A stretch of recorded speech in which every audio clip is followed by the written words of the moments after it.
So let's get to the regions. Of course, we have to start off with the good old US of A. Obviously, we've all heard of the stereotypes of fat Americans, and there's a large degree of truth to this stereotype. I use large intentionally, by the way, pun intended. However, there are also a large degree of complexity that cannot be encapsulated in a single fat joke. Contrary to popular belief, the United States is actually not the fattest country on the planet, however, it still ranks very high up on the list. It really wasn't until the post-war era when obesity really exploded in the United States.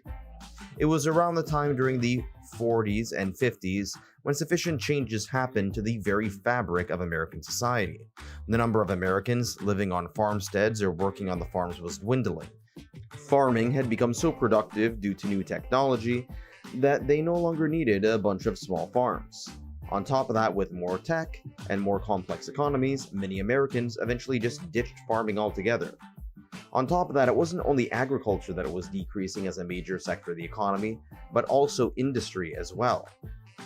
Both working on the farm and the factory require a tremendous amount of physical labor. However, more and more people were moving into the offices or retail fields that don't require exerting or burning as many calories. On top of that, in post-war America, many Americans started to embrace mass production. After all, during the World Wars, there was a tremendous need for industrialization and organization.